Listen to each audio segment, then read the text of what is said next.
The room was silent, but heavy. You could feel the weight of everyone's eyes as they stared at the closed coffin. Black clothes, bowed heads, the scent of lilies, it was all there, exactly as you'd expect. Except one thing was very wrong. I was alive. No one knew that, of course. For them, I was gone. Heart attack, they said. Quick and clean. But I had planned it. Every single detail. The obituary in the paper. The fake death certificate. The staged call to the ambulance. The empty coffin. I was standing 10 feet away, dressed as the priest who had come to deliver my eulogy. My own funeral. 50 years of marriage. 50 years of lies, as it turned out. She stood by the casket, my wife. Her face tight with something that looked like grief, but not quite. Her hand gripped a tissue. She dabbed her cheek once, then turned slightly, as if checking if anyone was watching. Then she leaned closer to the man beside her. His name was Charlie. Charlie was my friend. Or so I thought. He was there the night we buried my dog. He helped me fix the back fence after the storm. He brought beer on Sundays. Now, he was holding my wife's hand at my funeral. And I was watching it all, from behind the collar of a dead preacher's robe. I'd had my suspicions. They always whispered too close, laughed too long. But I never wanted to believe it. Not after 5 decades. Not after raising kids and paying off the house. Not after all the birthdays, surgeries, and long nights together. But then I found her journal. And it shattered everything. I found it 2 weeks before the heart attack. She must have thought I'd never look in the attic. It was buried under boxes of old Christmas ornaments. A small red leather book, with a strap around it. I opened it. Her handwriting. Page after page about Charlie. Their meetings. Their plans. Their jokes about me. She called me boring. Predictable. Dead inside. That's when the plan began. This funeral wasn't for me. It was for her. A trap. A performance. And she was the star. As I watched her whisper something into Charlie's ear, I saw it, the smirk.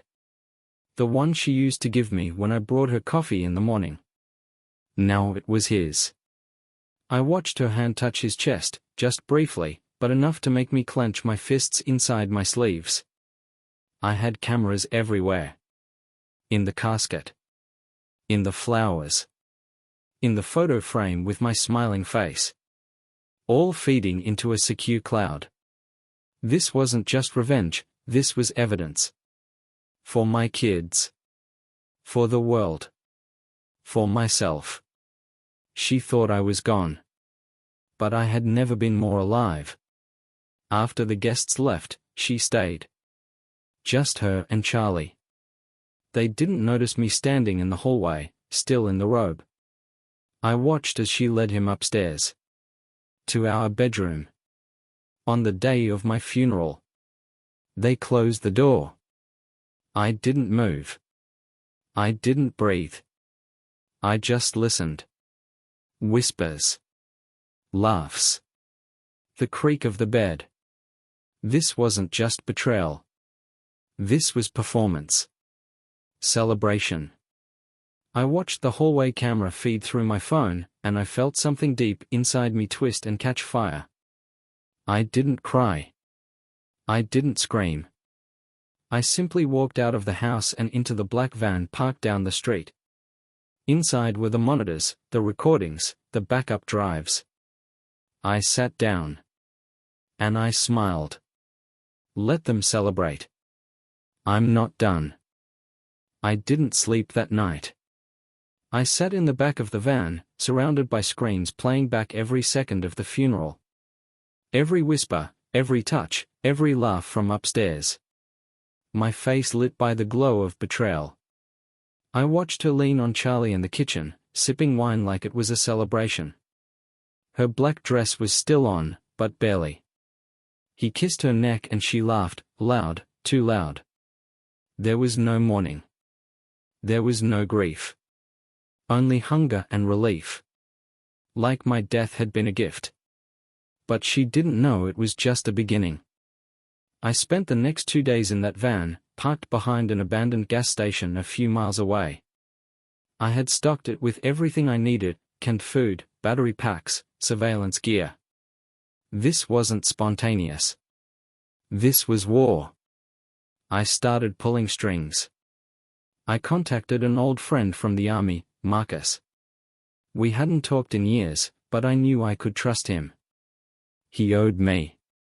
He used to do freelance cybersecurity work, now he was deep in the world of information for hire. He came the next morning, and when I opened the van door, he just whistled. "Damn, you went full ghost, didn't you?"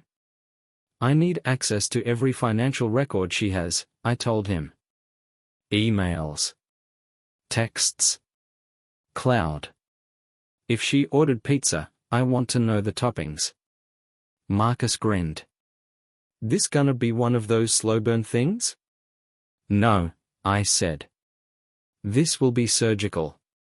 By sunset, I had more on her than I expected. She hadn't just cheated.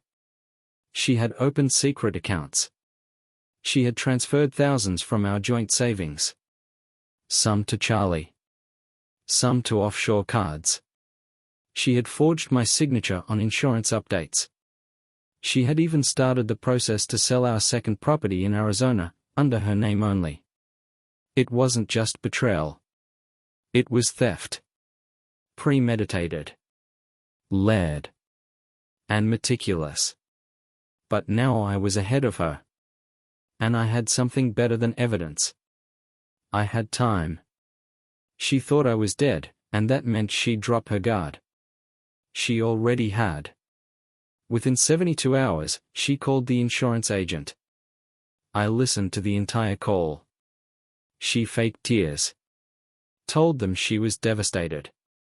Asked about the timeline for processing life insurance. $2 million. She even asked if she could expedite it. That night, I made my first move. I sent her an anonymous email. The subject line: "He's not in the ground." The body: "I saw you. At the foot of the stairs. On top of him. In his arms. While the ashes were still warm. You looked happy. No name. No address. No trace." She didn't respond. But I watched her through the cameras. She froze. Then shut her laptop. Then stood, paced, picked up the phone, and called Charlie. "You need to come over. Now." I smiled. He arrived 20 minutes later. She dragged him inside. Her face pale. Her hands shaking. She whispered something, and I saw his face change. He started shouting. He thought someone had seen them. He thought they were being watched. She told him it was just nerves, probably spam, probably nothing. But I could tell, doubt had entered his bones. Good. I switched to the camera in the bedroom. She sat on the edge of the bed, staring at the floor. Charlie stood near the window, smoking. They didn't touch each other. I stayed up all night again, this time organizing the next wave. The following day, I had Marcus spoof an internal email from the insurance company. She received a message that said there was a temporary hold on the payout due to an inconsistency in documentation. Her face twisted when she read it. She slammed her phone. Then she cried. But not the tears of love or grief, these were tears of panic. That same night, I left her a note on the windshield of her car. No envelope. Just one line, scrawled in my handwriting. Dead men don't write. She screamed. I watched it from the alley across the street. She called Charlie again. He didn't pick up. She tried again. Voicemail. I had planted doubt in both of them. Now, all I had to do was feed it. I was not a ghost. I was a storm. And it had just begun. On the third morning, the birds were chirping, but inside the van it was cold. Not from the weather, from resolve. I had slept maybe 4 hours in 3 days. But I wasn't tired. I was sharpening. They had cracked faster than I expected. My wife wasn't built for paranoia. She was built for deception, but only when the other person wasn't watching. Now she thought someone was always watching. And she was right. I watched her cancel appointments. Miss her hair salon visit for the first time in years. She stopped going to yoga, skipped lunch with her sister.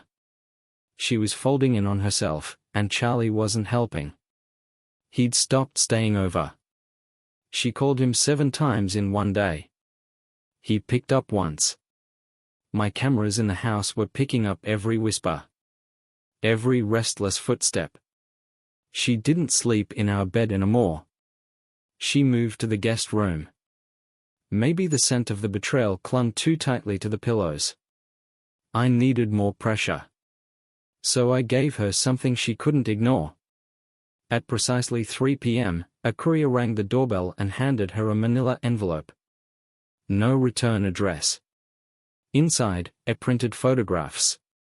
One from the funeral, her hand in Charlie's, looking up at him with that disgusting adoration. Another, the camera caught her unzipping her dress in the hallway before dragging him upstairs. And a third, a screenshot from a camera feed, clearly dated, clearly inside our bedroom. Charlie leaning over her. I knew the effect it would have. And it was immediate. She fell to the floor. The photos scattered. She crawled back, like they were on fire. I zoomed in from the street through a lens and watched as she ripped the photos into pieces, then lit them in the sink. Too late. They were already in the cloud. She tried calling Charlie again. No answer. Then she did something I didn't expect. She pulled out her phone and dialed my daughter. That caught my breath. I hadn't planned on involving the kids yet. They were innocent in this. She asked if she could come over. Said she was lonely. Confused. I saw through it, she wanted an ally. Someone who would validate her fear without knowing the truth. Someone who would confirm she wasn't going crazy. But my daughter is smarter than she gives her credit for. The meeting didn't go well. I couldn't hear the audio, but I saw the stiffness in their body language. My daughter didn't hug her. She didn't cry. She didn't offer tea. After 20 minutes, she walked her to the door. That night, my daughter called my son. I tapped the line. The recording was short. She's hiding something, she said. I don't know what, but she's scared. And guilty. I smiled. I had started the unraveling. And now, it was time to pull the next thread. Marcus set up a fake investigator identity, full ID, badge, database links. The works. I called her the next day, disguising my voice with a modulator. Mrs. Reynolds? I said. Yes? This is Special Agent Carter with the State Department. We've received an anonymous tip regarding a fraudulent life insurance claim associated with your husband's recent passing. There was silence. Then, I don't understand. We'll need to conduct an in-person interview within the next 48 hours. I recommend you do not attempt to travel or alter any documents. This includes digital records. I didn't do anything wrong, she stammered. Of course, I said. We'll be in touch. I hung up and watched as she stood motionless in her kitchen for 10 minutes. Then she started tearing through drawers. Papers. Files. She flushed a USB stick down the toilet. Then she cried again. It was working. She tried to call Charlie again. He finally picked up. Their conversation was short. Heated. "No one's coming after me," he said, loud enough for my mic to catch. "This was your idea. You said he was gone. You said we'd be fine." She tried to calm him. He hung up. That night, she took down every picture of me in the house. Ripped my face out of a family photo. Then sat on the couch for hours, staring at the wall. I wasn't ready to show myself yet. Not until she broke. But I was close. And the next move would be public. By the end of the fourth day, the mask was slipping. She wasn't putting on makeup. She barely left the house. She jumped at every knock, every buzz, every creak in the floorboards. She unplugged the doorbell camera and covered the peephole with duct tape. But I still had eyes. I always had eyes. The final phase of phase 1 was ready. She thought she was dealing with a stalker. A stranger. A threat from the shadows. But I was never in the shadows. I was in every memory. Every corner of that house. In the pictures she ripped up. In the walls we painted. In the bed she defiled. I had Marcus upload a video file to her smart TV system. No label. Just the title, a rewind. At exactly 7 p.m., while she sat on the couch with a glass of wine and trembling hands, the screen flickered to life. No remote touched. No input switched. Just, play. She froze. The video started with soft music, a home video, one from 10 years ago. My birthday. She was smiling. I was laughing. Our kids were around us, small, noisy, alive. It played for 30 seconds. Then the screen cut to funeral footage. The cameras I planted, her hand on Charlie's, the moment she laughed, the hallway kiss. She stood up, mouth open, wine spilling on the carpet. Then, static. More footage. Charlie's hands on her back. The moment they closed the bedroom door. She screamed. Not just fear. Rage. Pain. She tore the TV plug from the wall. Threw the remote. Slapped the screen. It didn't matter. The feed was done. I only needed her to see it once. She ran to her phone. But this time she didn't call Charlie. She called a lawyer. I recognized the name, expensive, ruthless. She wanted protection. Damage control. Too late. The real performance was just beginning.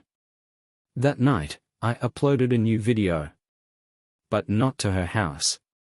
To a private YouTube channel. Unlisted. Anonymous name. Simple title, Our Widow's Celebration. In the video, are highlights from the funeral. Her laughing. Her kissing Charlie. Her leading him upstairs. The date. The obituary. The contradiction. The betrayal. It was set to a samba version of Amazing Grace. I sent the link to 6 people, and my daughter, my son, her sister, 2 friends from the church, and Charlie's ex-wife. Then I waited. The first call came an hour later, my daughter. She called her brother. You need to see this. Right now. Then the messages started. Her sister left a voicemail, what is this? Why would you, on the day of? Charlie's ex just forwarded the video to their kids. The shockwave rippled fast. By midnight, Charlie was banging on her door. Furious. Sweating. You said there were no cameras, he yelled. You said we were safe. She tried to shut the door. He pushed inside. I watched from the van, streamed live. They fought. Not physically. Words sharp like razors. Accusations. Blame. You were supposed to delete everything, he screamed. She was crying, grabbing at papers, shouting back that she thought it was over. It wasn't over. It was never close to over. By morning, the video had 46 views, all the right ones. She started making calls. To lawyers. To banks. She moved some money. Tried to freeze accounts. But my claws were already too deep. Marcus fed fake updates to the investigator email, that federal interest was growing, that subpoenas were being considered. She tried to stay calm. But she was shaking even when she poured coffee. Her world was shrinking. Every mirror now reflected her shame. Every phone call was a suspicion. Then came the final nail, the envelope at the church. During Sunday service, a man placed a sealed envelope on the altar. Inside, a USB drive. Labeled, "A Confession." The pastor played it after the service, confused, curious. He didn't get far. Just 30 seconds of her voice, in the bedroom, whispering, "He's gone. Finally. It's our life now." Gasps. Whispers. People left before the hymn ended. By that evening, she received a message from the church board, as she was no longer welcome. Her phone was silent. No family. No friends. She stood alone in her kitchen. Silent. And that's when I called. For the first time. No modulator. Just my voice. "Hi, sweetheart." She dropped the phone. I ended the call. She didn't know where I was. But she knew one thing. I was alive. And I was watching. Monday morning began with rain. Not a gentle drizzle, a steady, pounding storm. Appropriate, I thought, as I watched the neighborhood through the fogged windows of the van. Her world was collapsing, and now the weather wanted in on it too. She didn't leave the house. Not even to collect the paper. She was afraid. Not just of being watched. Of being known. She hadn't called Charlie again. He was gone. Probably hiding, maybe running. His ex-wife had already leaked the video to a lawyer, and I knew subpoenas were inbound for him too. I didn't need to chase him. He'd crumble on his own. Today was about her. I had something special prepared. At 10 a.m., a florist arrived with a beautiful bouquet of white roses. She didn't answer the door. The delivery driver left them on the porch. A note was attached. It read, "To my beloved widow. Your dead husband." She didn't cry. Not this time. She tore the flowers apart with her bare hands. Petals everywhere. Like snow on blood. I recorded every second. At noon, her lawyer arrived. I recognized him from court coverage years ago. Cold. Surgical. But even he looked uncomfortable walking into that house. I couldn't hear the conversation, but I saw her hands trembling. Her eyes darting like she was being interrogated. She was. An hour later, he left. No handshake. No eye contact. Just silence. He stepped into his car and didn't look back. I knew what he told her. That the video's damage was done.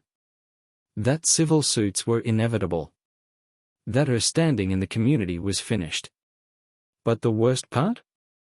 That there was no telling what else might surface. I made sure he knew that. I had sent an anonymous letter to his office that morning. Containing one more photo. A picture of her, from 20 years ago, in a hotel parking lot. With a man not her husband. No date. No explanation. Just the image. Let him wonder. Let her wonder what I had, and what I was willing to use. That evening, I launched Phase 2. I bought a 30-second ad slot on a local news website. Right after the obituary section. Just a simple black screen, white text. Not everyone stays buried. Truth will always crawl out. The link beneath it led to a new video. Same footage. New title. She celebrated his death. Watch the truth.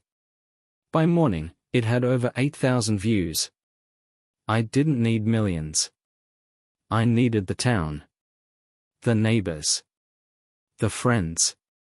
The church. The betrayal had to echo in every grocery store aisle, every gas station, every Sunday pew. She couldn't hide from whispers. She couldn't unsee the stares. By Tuesday, her bank froze her account. Not because of my actions directly, but because someone had flagged unusual public attention as a reputational risk. She tried calling them. She screamed at them. But they only referred her to legal. She was now broke, isolated, and radioactive. Exactly where I needed her. That afternoon, I left her another package. This one was delivered directly into her hands. Inside, a copy of our wedding vows. Framed. Burned at the corners. And underneath it, a flash drive. She plugged it in, of course. It was just audio. Me. Reading the vows. Line by line. Then, silence. Then her voice, from the bedroom recording, he's gone. Finally. Then me again, whispering. You should have meant it. She threw the frame at the wall. Glass shattered.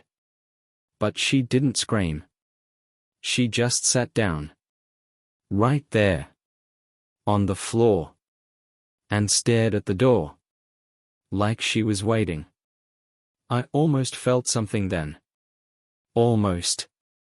That night, I walked past the house. Hoodie up. Late enough that no one was around. I wanted to see it. Feel it.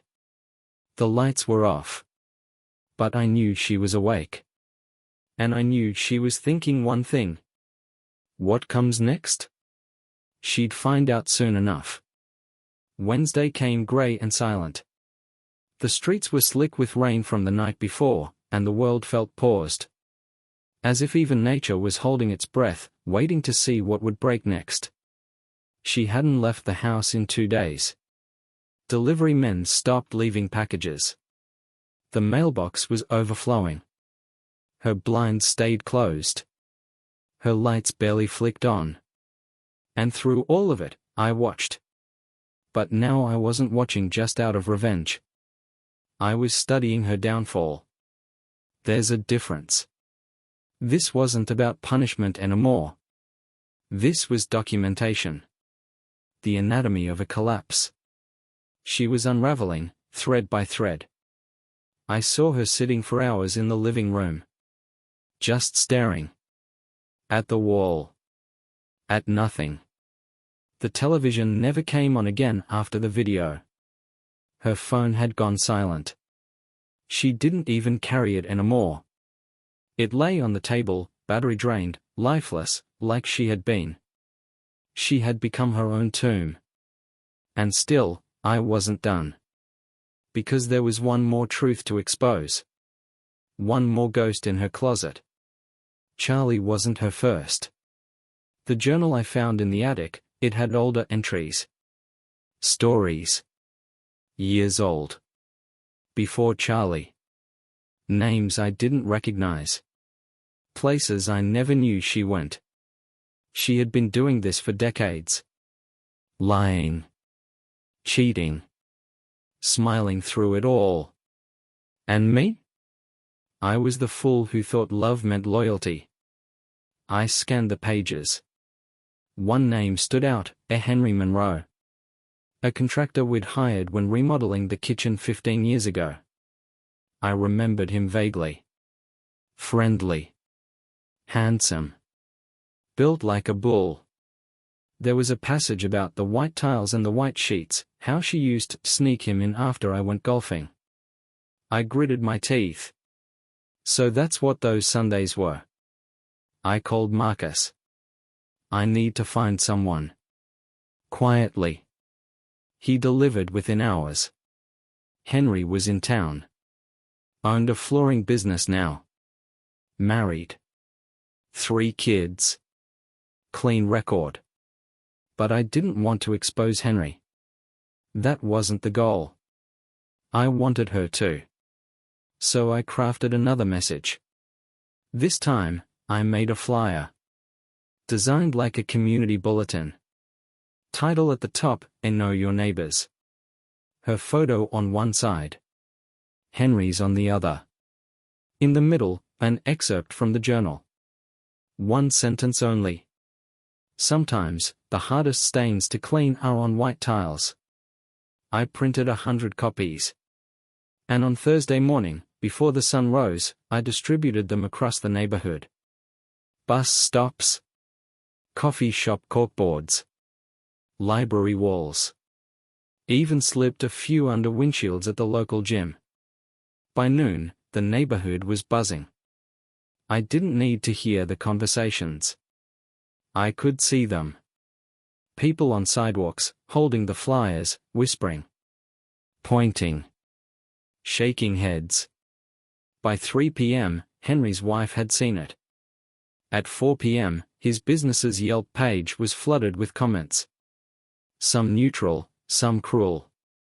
And at 5 p.m., my wife walked out of the house. First time in days. No makeup. No jewelry. Just a coat thrown over her pajamas and slippers on her feet. She walked to the end of the street. Looked around. And she screamed. Not a scream of pain. A scream of hopelessness. Of something finally snapping. She dropped to her knees. And stayed there. I didn't film that part. That one I just watched. Somehow, it felt sacred. That night, she didn't turn on any lights. She didn't eat. She didn't drink. She didn't even change. She just sat on the floor. And I knew. She was empty. But I wasn't. I was full of plans. The next move wouldn't be anonymous. The next time she saw me, she wouldn't hear a voice or see a message. She'd see my face. In the flesh. And when she did, I wanted her to know. This wasn't revenge. This was revelation. And it wasn't over. The house was quiet. Too quiet. Even from the street, I could feel the weight of it, like a tomb holding the echo of everything she'd destroyed. The curtains hadn't moved in a day. The lights hadn't flicked on. No one came. No one called. She had become invisible, even to the world she once controlled. But not to me. I watched from the van as she sat in the same spot on the floor, knees pulled to her chest, staring at the front door. Like she expected it to speak. She hadn't eaten in at least 2 days. The trash bins were empty. The fridge, as I saw through one of the kitchen cams, held only expired milk and a bottle of wine that remained untouched. And then, finally, she moved. Late at night. Past midnight. She stood slowly, like her bones had forgotten what upright meant. She went to the bathroom. Looked in the mirror for the first time in days. She didn't recognize herself. Hair tangled. Eyes hollow. Mouth cracked and trembling. She looked like someone grieving a ghost. And in a way, she was. I took that moment to act. While she was in the bathroom, Marcus triggered the next delivery. A final letter, handwritten. Sealed. Delivered to her kitchen table by remote drop. She came out 10 minutes later and saw it lying there. She froze. Then walked toward it like it might explode. She opened it. Inside, one single line. Face me. Nothing more. No threat. No name. No time. No place. Just a command. She sat down. Stared at the words. Her lips moved as she read it over and over again. Face me. I knew what it meant to her. It meant the end. The next day, she showered.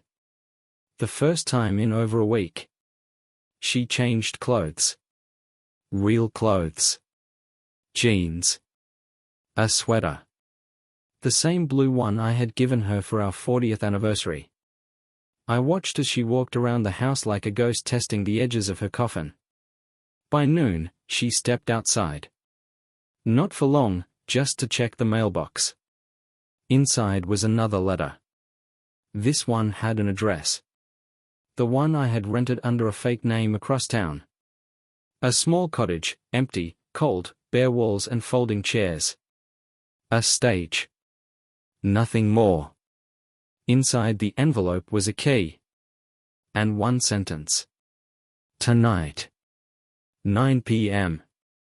She stood there for a long time, just holding the envelope. Then she walked back inside. At exactly 8:52 p.m., she arrived. I was already there. The lights were dim. No cameras this time. No recordings. Just two folding chairs, facing each other. A table between them. 2 glasses of water. She stepped in slowly, as if crossing a minefield. She saw me. And she stopped breathing. She gripped the doorframe like she might fall.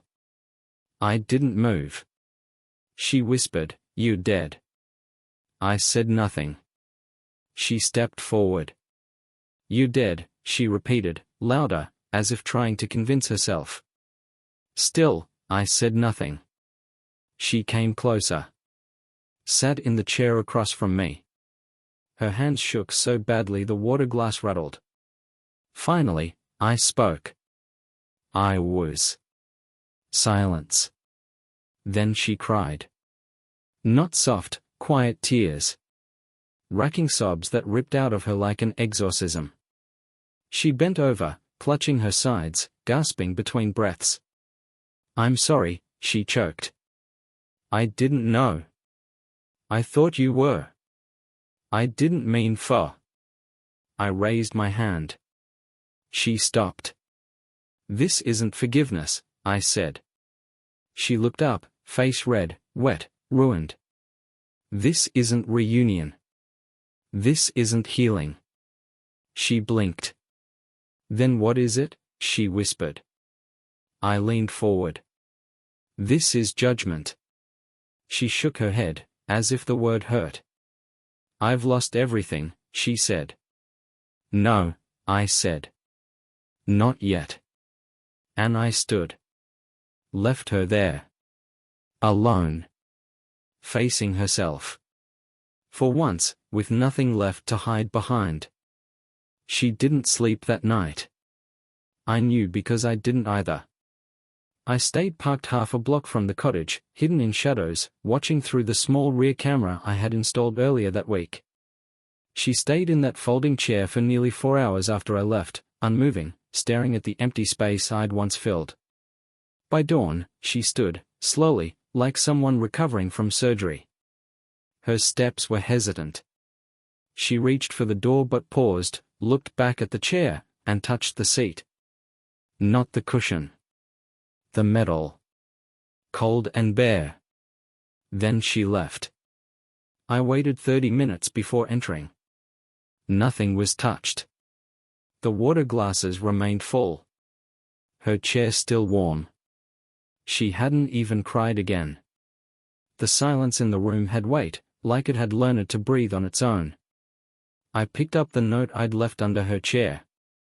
A sentence I didn't want her to read until after I was gone. "You were never grieving me. You were grieving the mirror." I burned it before I could change my mind. She returned to her house sometime after 7. I saw it through the feed. Her shoulders were more slumped than ever. Her face even more hollow. There was no fight left in her body, just motion, just routine, just the echo of the life she thought she still had. She didn't turn on any lights. She didn't take off her coat. She went to the living room, sat on the floor again, and simply stared. She stayed that way until noon. Then something changed. She stood up and walked to the kitchen. She picked up her dead phone and plugged it in. Watched the screen glow to life. 12 missed calls. 5 voicemails. 21 unread texts. Mostly from the kids. She didn't open them. Instead, she typed something into the browser. And that's when she saw it. The obituary page was gone. The funeral article, deleted. Replaced with a new headline. Local widow under scrutiny after husband's death declared fraudulent. She clicked. There it was. My new name. My survival story. I had gone public. Not with the full truth, but with enough to ignite the fire. I said I had faked my death to escape danger. That I had reason to believe my wife and her associate were plotting against me. I hinted at stolen finances. Betrayals. Affairs. Manipulation. No slander. No details. Just the spark. The public would do the rest. And they did. Comments flooded in. Some calling her evil. Some calling her pathetic. Others defending me as the smartest man alive. Her face, the once polished, dignified wife, was now a meme. A warning. A lesson. She stood frozen in the kitchen, holding the phone like it might bite her. Then she ran. Out the front door. Down the street. No shoes. Just panic. I followed at a distance. She made it to the church. The one that had once honored her, praised her, let her speak at luncheons. She burst through the doors during afternoon prayer. People turned. Gasps echoed. One woman whispered, "That's her." She dropped to her knees. Begged to speak to the pastor. He didn't come out. One of the deacons approached. Kind. Careful. Told her gently that she was no longer welcome there. That it wasn't personal, just policy. Until matters were resolved. She screamed. I have nothing left. Then silence. Her voice broke. Her breath hitched. I don't want to be alone. The deacon didn't answer. Just placed a hand on her shoulder, said a soft prayer, and guided her back outside. I watched it all from a bench across the street. I could have stopped it. But I didn't. Because she still hadn't told the truth. And I was done giving her chances. That evening, she returned home and did something I didn't expect. She pulled the journal from the attic. The one I had left there, restored, pages uncensored, original handwriting intact. She read it all. From the beginning. From the first lie to the last kiss. Then she did something else. She opened a live stream. No filter. No makeup. No apology. Just her. Raw. I don't ask for forgiveness, she said. Not from you. Not from him. I only want to say the truth. And she told it. Everything. Names. Dates. The lies. The money. The fake grief. She spoke until her voice gave out. Then she ended the stream. And sat there. Waiting. And for the first time since this began, I felt something shift. Because now, she wasn't hiding. Now, she was burning. And sometimes, that's the first step toward real pain. and maybe the first step toward her final lesson. Her confession was raw, unfiltered, brutal. By morning, it had over 100,000 views. Comments poured in. Some people praised her courage. Others demanded her arrest. Some asked where I was. A few even begged us to reconcile. They didn't understand. This wasn't a love story. It was a reckoning. And it wasn't finished. She spent the next day indoors. She didn't eat. Didn't change. Just sat in front of the laptop, refreshing the stream replay again and again, as if trying to relive the moment where she finally dropped the mask. But the world kept spinning. Local news picked up the story by afternoon. They ran with it hard. A widow's shocking confession goes viral. They used stills from the video, shots of the church, clips of my original statement. By sunset, she was the most hated and pitied woman in the county. She didn't cry. She didn't scream. She sat still, breathing slow, waiting. And I gave her what she didn't know she wanted. Closure. At 8 p.m., I sent her one final message. Plain text. No theatrics. The truth isn't enough. You need to feel it. Attached was a location. An abandoned auditorium in the industrial district. Once used for local plays and school performances. Now empty. Forgotten. Perfect. I had set it up days earlier. One chair. One screen. One room. She arrived at 9:02. She wore black. Not a dress. Not something elegant. Just a hoodie and jeans, like someone who had buried too many things and finally decided to mourn them all. She walked in. Didn't flinch. Didn't hesitate. She saw the chair. Saturday. Then the screen flickered. My voice. Not video. Just audio. You watched your life fall apart. She closed her eyes. You watched the mask burn. You watched the walls collapse. Silence. Then her whisper, a yes.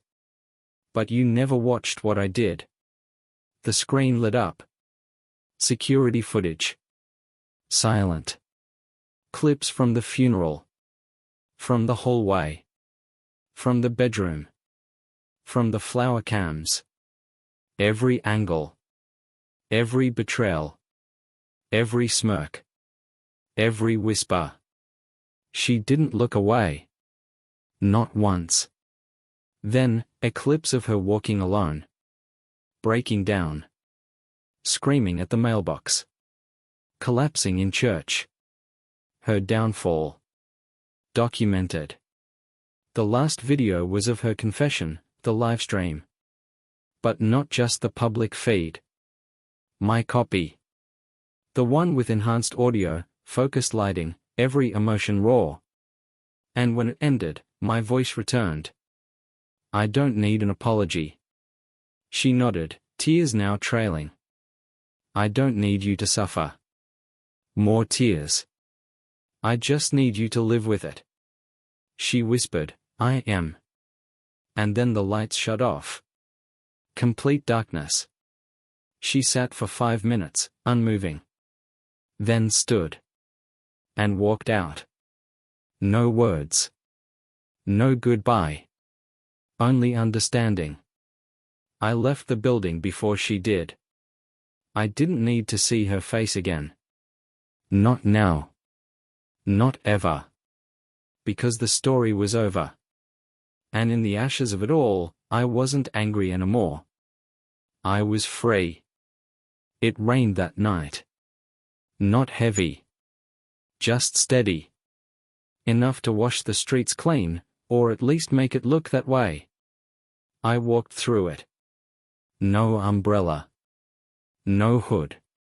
Just my jacket zipped up, hands in my pockets, boots soaking with every step. I didn't care. For the first time in years, I didn't feel cold. There's a kind of silence that comes after a storm, not just in the air, but in the soul. That's what I was walking in now. A silence earned. I reached the cemetery by 11 p.m. The headstone was still there. My name. My dates. The marble was smooth, glistening with rain. Someone had placed new flowers there recently. Maybe one of the kids. Maybe someone who hadn't watched the news yet. I stood in front of it. Alive, breathing, present. Looking at my own grave. It was surreal. But it wasn't grief I felt. It was release. Because everything buried beneath that stone, it wasn't me. It was the man I used to be. The man who trusted blindly. Who smiled at lies. Who believed love was enough to keep wolves out. He was dead. And I had no desire to resurrect him. Behind me, I heard footsteps. I turned. It was Marcus. He nodded, said nothing, and stood beside me. For a long moment, we just stared at the stone together. Then he reached into his coat and pulled out a document. Clean ID, he said. New passport. New everything. I took it. It didn't feel like a beginning. It felt like a choice. Marcus looked at me. So, what now? I stared at the grave a moment longer. Then I said it out loud. I live. It was simple. Not dramatic. Not poetic. Just the truth. I had spent so many years trying to be the perfect husband, the dependable father, the pillar of my family. I had built a life of rules, schedules, traditions, and I had done it all with the belief that loyalty was a shield. But loyalty only protects when it's shared. And mine had never been. So now, I wasn't rebuilding the old life. I was building something new. I left the cemetery before midnight. Didn't look back. The next day, I boarded a plane. Not the one I had originally booked. Not the one anyone might expect. Different name. Different destination. And as the wheels lifted from the runway, I closed my eyes. I didn't think of her. I didn't think of Charlie. I thought of the sun rising somewhere new. Of walking streets where no one knew my face. Of ordering coffee in silence. Of learning how to be alone without being lonely. Because sometimes, the most powerful revenge isn't destruction. It's survival. It's peace. It's leaving the ruins behind, and never needing to explain why. So here I am. Not as a ghost. Not as a victim. But as a man who finally chose himself. And that? That was always the endgame.